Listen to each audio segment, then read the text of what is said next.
చాలామంది పిల్లలకి ఆయిల్ అనేది వేస్తూ ఉంటారు. కొంతమంది చమురు గూడా వేస్తారు. ఆముదం గూడా వేస్తాడు. సో, క్యాస్టర్డ్ ఆయిల్ కంటే బేబీస్ ఆయిల్ వాడడమే బెస్ట్ అని జెప్తా నేనైతే. సో, మా బాబుకైతే చిన్నప్పటి నుంచి ఒకే ప్రోడక్ట్ ఆయిల్ అయితే యూజ్ చేస్తున్నాము.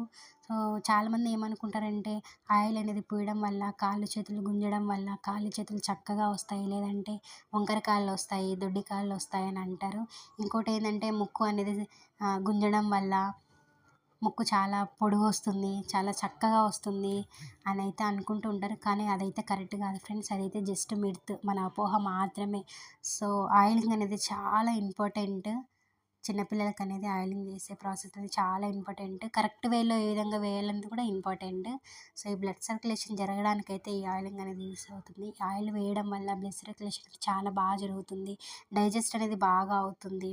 ఇంకోటేంటంటే పిల్లలకి ఈ వింటర్‌లో స్కిన్ అనేది పగిలి అలర్జీ టైప్ వస్తుంది. సో, ఆయిలింగ్ వేయడం వల్ల ఆ స్కిన్ అనేది కూడా పగలకుండా ఉంటుంది. నెక్స్ట్ ఏంటంటే బయట వాళ్ళొచ్చేసి బేబీని ఎత్తుకొని ముద్దు పెడుతూ ఉంటారు. సో, ఆ ముద్దు పెట్టడం వల్ల పిల్లలకి ర్యాషెస్ అనేది వస్తుంది. ఇలా ర్యాషెస్ రాకుండా కూడా ఈ ఆయిల్ అనేది ప్రొటెక్ట్ చేస్తుంది. ఇంకోటేంటంటే బేబీస్‌కి ఈ బొడ్డు ఉంది గదా! బొడ్డు చుట్టూ ఆయిల్ పూసి యాంటీ క్లాక్ వైస్‌లో మనం రొటేషన్ అయితే చేస్తే గ్యాస్ట్రోకోలిక్ అనేదాన్ని మనమైతే కొంచెం వరకు తగ్గించవచ్చు. చాలామంది బేబీస్‌కి స్టమక్ పెయిన్ ఏదో వస్తుంది. చూసారా మా బేబీ ఏడుస్తుంది నేను అలా అనడం స్టార్ట్ చేసిన వెంటనే. బట్ తర్వాతయితే చాలా వాడికి హ్యాపీగా ఉంటుంది.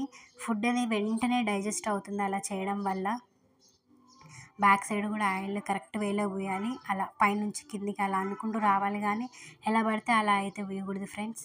దానివల్ల కూడా ఎఫెక్ట్స్ అనేటివి చాలానే ఉంటాయి. సో, బ్లడ్ సర్క్యులేషన్ బాగా జరుగుతుంది. డైజెస్ట్ కోసం అయితే ఆయిల్ పూస్తాము. స్కిన్ అనేది చాలా సాఫ్ట్‌గా, క్లీన్‌గా ఉంటుంది.